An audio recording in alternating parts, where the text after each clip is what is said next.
The question is, do you know the rules? Now, the rules can mean many things. It's about one bite, everyone knows the rules of the Continental Hotel, or the rules of life itself. Yeah, I would say I know the rules. Either you know it or you don't. It doesn't matter what rules we're talking about. There's one set. Yeah. Do or do not, there is no try. Indeed, indeed. But we got to do fact of the day before we get into anything else. Page number 34, fact number 1. In the 12th century, the Danish army consisted of 7 men.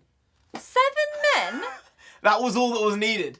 They managed to take out armies of thousands with 7. That's too much. Sounds like 7 warlords of the sea from One Piece. Doesn't it, actually? Yeah. Right. They had the power of Thor, you know? Sure. That's why. Sure. They believed so hard in that eventually they just managed to wipe out all of their enemies with just 7 men. You just need to have the right team and you can do anything in the world. If you have enough people with the same mindset as you and the same drive, I'll tell you, man, you can do practically anything. Hey, NarendraTheComic, listen, right now we're going to be doing a quick review of the Continental, the John Wick prequel spin-off, which actually was surprisingly good. I would give it an 8 out of 10. I genuinely enjoyed this so much. There were 3 episodes, about 90 minutes each, and I think we got bang for a buck for what it was. This was a prequel, so we already had some idea of who was going to survive. The main guys, Charon, Winston, and Miles, we've seen them within the John Wick franchise. We know they're surviving. But they filled out this cast so that there were other characters we could be drawn towards where we didn't know what their fate was going to be. And that's where the stakes really were. And they did a good job of delivering on those. And I think what made it extra special was the fact that there were B, C, D, E plots. And they were actually well thought out. They weren't just throwaway as they are in modern television so much nowadays. Yeah, I think they did a good job of giving us that payoff. And they really did sew this story together well. I think having that 3-episode structure and kind of making them mini films did help with that. I think the only thing they could have done was potentially take away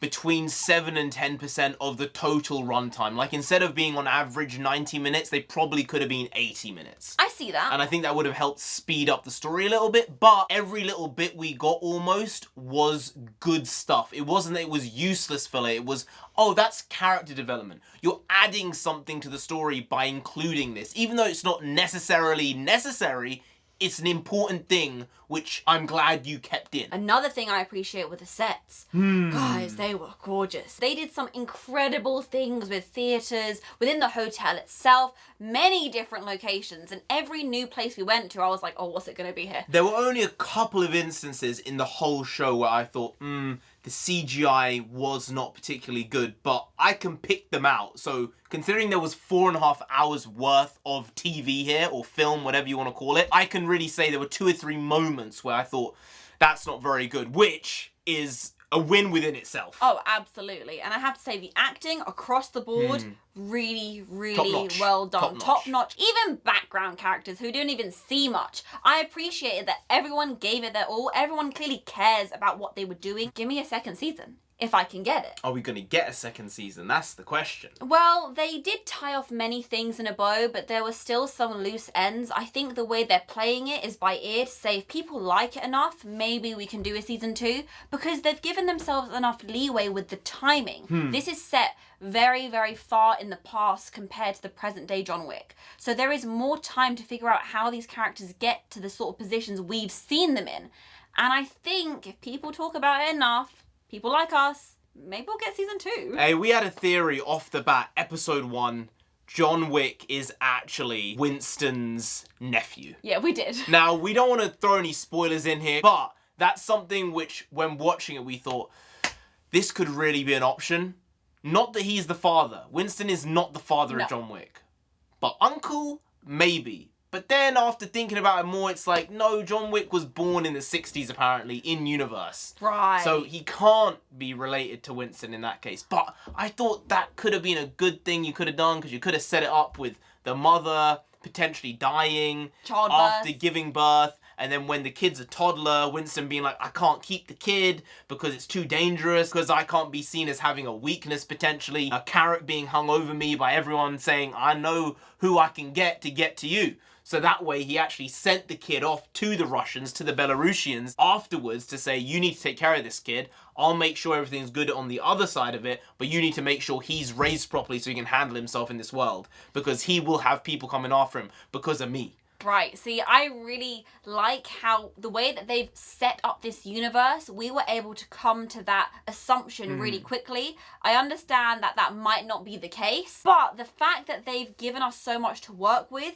really is a testament to the way that they've created this universe. Because for a lot of other places these days, especially for something that was only created very recently, it's dead outside of the main canon. But they've given us so much to work with that with these theories, we can actually come up with very interesting things. And there's so much more to layer on top of this because of the time gap between the first John Wick and the end of this season. They have a good 30 plus years that they can fill out. That might be them taking a 10-year time gap saying it's 1990 now. Yeah. So that way you can actually build and see how the world has changed in that 10 years. And then you want to make one in the early 2000s, you can say it's been another 10 years. You can age up the characters 10 more years.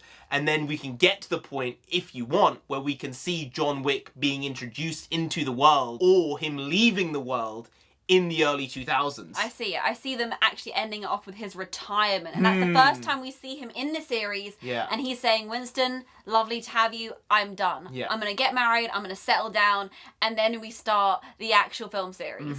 I see it. I see it. I like think there's it. something there which can tie it up in which it restarts the franchise again. Especially because the original creators were involved with this show heavily. And they've come out and said over the last few weeks, we have plans for like John Wick 7, 8, 9 for the story in the universe to be expanded. If certain people want to be involved in these movies again, we'll be happy to have them back. We just need to structure the story right. But we have the set pieces in our mind. We have the structures available. We have the world building done. You brought up the acting earlier, and I think overall it was really, really well done. But Mel Gibson, he had this layer of campiness to him, which I'm not sure I loved at the beginning, but by the end I thought, hey, you're selling this really well. It was the kookiness. At the beginning, it felt like camp. By the end, it felt like kook. And I think that was a great character progression.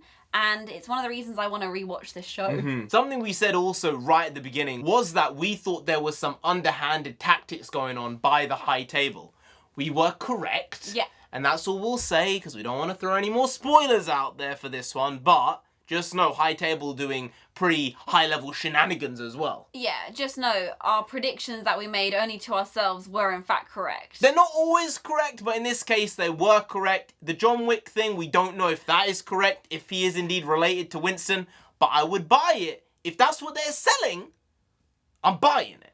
That's all I'm saying. I love it. I love seeing the bombasticness of fight scenes. They actually went even harder, I think, in some of these episodes than even in the movies. No, they did. That last fight scene in the last episode was nuts. Oh no, honestly, we were wincing, we were looking between our fingers. The gore level was insane, but it didn't feel overly gratuitous. It felt right, and it felt right for the tone and the way that they'd set the precedent for John Wick in general. They didn't ever feel stale. It felt very, very much new, which is wild because we've seen many fight scenes within the hotel and within these other locations, but it still felt fresh, which means they really have a great eye for creating these set pieces.